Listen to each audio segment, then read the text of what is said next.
And we are joined by Republican frontrunner, presidential candidate Ron Paul. Even mainstream media admits he's in second, third, and in some cases first place. And, of course, in national polls, he's the only person who can beat President Obama. And he joins us today. Congressman, thank you for coming on. Thank you, Alex. Good to be with you again. It's good to have you with us. There is so much happening. I've got a lot of questions, but what is most important, Congressman, right now on your radar? Well, it's continue to do what I've been doing. You know, a lot of people say, well, what's your strategy? What are you going to do differently? And you know me well enough that probably the last 30 years, especially the last 10 years since we've known each other, I do the same thing over and over again, but I try to improve not only the delivery, but the message always stays the same, but we get better organized. So we'll continue to do that. And the big thing now is these next 3 weeks. I mean, you know how much energy we put into Iowa and New Hampshire because, you know, it offers an opportunity. It's a smaller state, and you can meet a lot of people, and you can do direct mail. So we've done our very, very best. We think we're in a good position, but we're going to work right up until, you know, the caucuses occur on the 3rd, and then, of course, the primary in New Hampshire on the 10th. But it's unbelievable how much volunteer work we're getting, and there's so much work going on outside of the campaign. It's so fantastic. So I believe that could be our secret weapon, that nobody measures the amount of activity going on outside the campaign. But we're going to continue to do exactly what we're doing with a lot more energy. And they continue to try to sell this mind game or this self-fulfilling prophecy that even though he wins all these straw polls and even though he's always a top-tier candidate, you still can't have him. But I think that hoax is really beginning to backfire on them. Yeah, I don't know how long they can get away with. You know, if Newt wins Iowa, you know, he's the shoe-in for the whole nomination. If I win, it's a total fluke, and I'm just a troublemaker and a spoiler. But we still have to prove ourselves under the circumstances of the disadvantages with the mainstream media. But we know where we stand. We know what we have to overcome.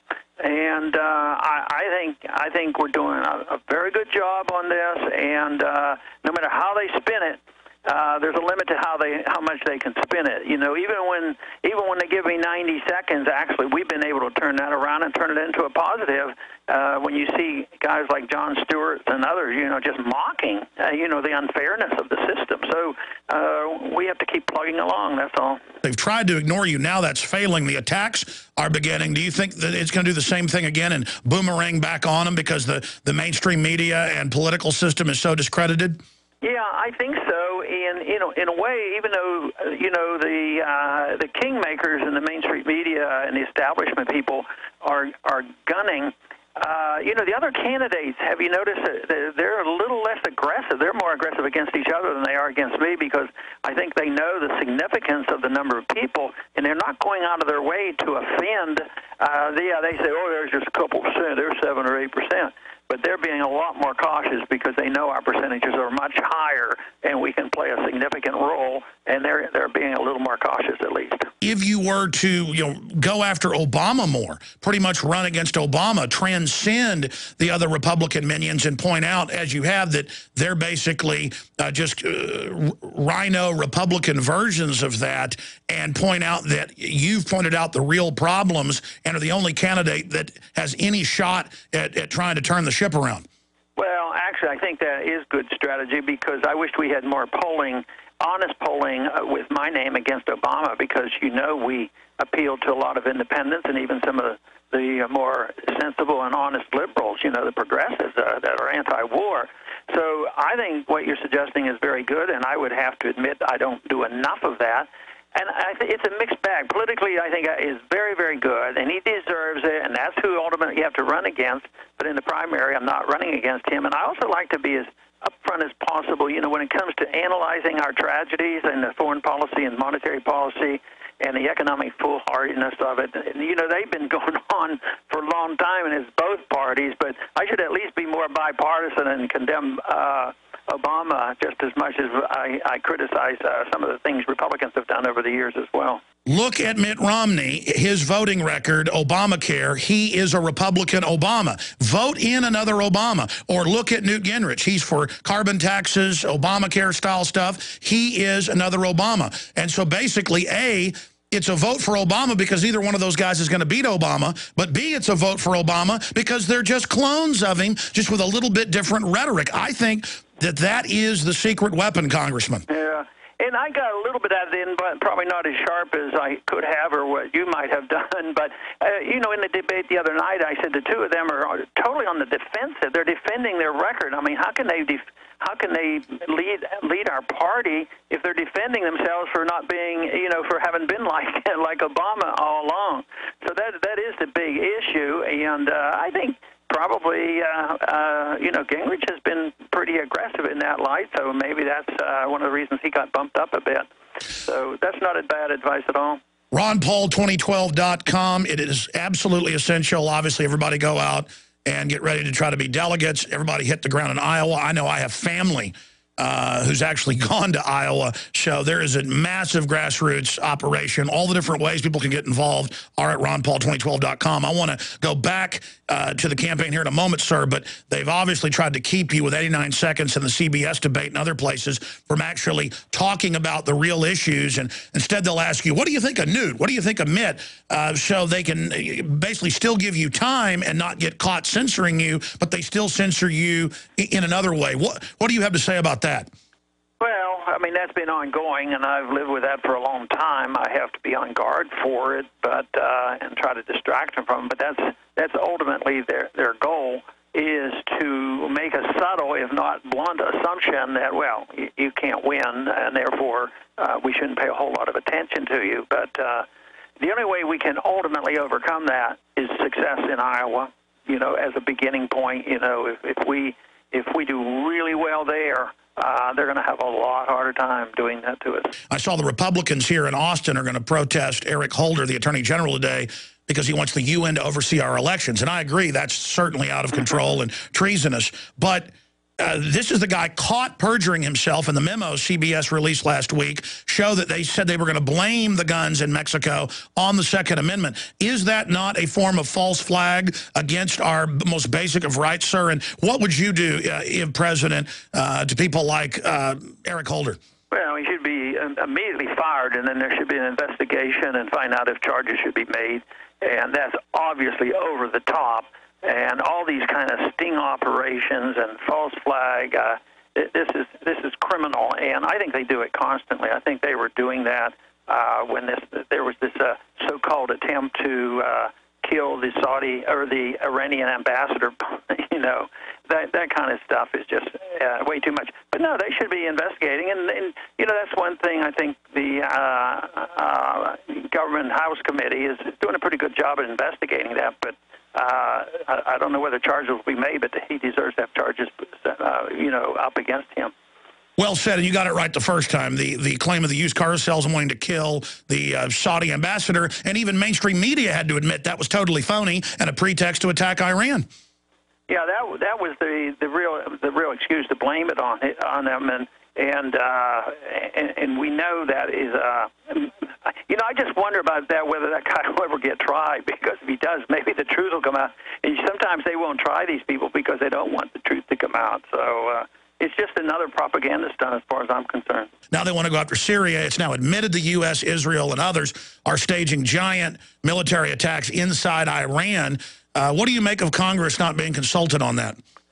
Well, unfortunately, that's been happening for a long time, and Congress is just totally negligent on this. And, you know, the other night when they were talking about this in the debates, you know, on what the president's responsibility is when they, you know, shoot down or are able to get one of our drones. And the argument was, should we go in and get it, or should we just go in and destroy it? And I tried to get attention on that. My suggestion would be, why don't we avoid it by not sending drones over a sovereign nation just looking for a problem to start another war? I mean, they never talked about, you know, the lack of wisdom of having been over there and losing a drone over a foreign nation which we consider an enemy. I just think that is it's a reflection of a policy that has to be changed. What's your view on the NDAA and the End Posse Comitatus and the declaration of the whole world as a battlefield? Yeah, well, I think the significant difference is not so much in what they have done, but the announcement and the arrogance of it all, that they actually put it into law. You know our government's been involved with our CIA and involvement in overthrowing governments, and this for a long, long time. And, of course, last spring, I guess it was in February, where the administration admitted that they could assassinate American citizens, and now they're putting it into law. So this to me is an extremely wrong way to go. This is a giant step. This should be the biggest news going right now. It's literally legalizing martial law. And yet, you know, in our debates, how often does it come up? It didn't come up at all. You know, and then the arrogance, and this is the one thing Rand got stopped, the arrogance of them trying to push through on their voice vote, that if you go through a trial and found innocent, the government wants the right to put you in prison for life anyway. And fortunately, they wanted to do that in voice vote, and he finally got a vote on that, and that was canceled out. But that is arrogance of the administration and neglect of the Congress in using their authority and responsibility, as well as the people. That's why it's up to so many of us now to wake the people up, because they don't probably realize the significance of it. But this is big. This is big. You know, the monetary issue is big, all these things I've talked about. But this step where they can literally arrest American people, American citizens, and put them away without a trial, and you heard Lindsey Graham say, well, if they ask for a lawyer, tell them no lawyer for you. I mean, that is arrogant and bold and dangerous. Let's hope and pray that we can get that kind of stuff reversed.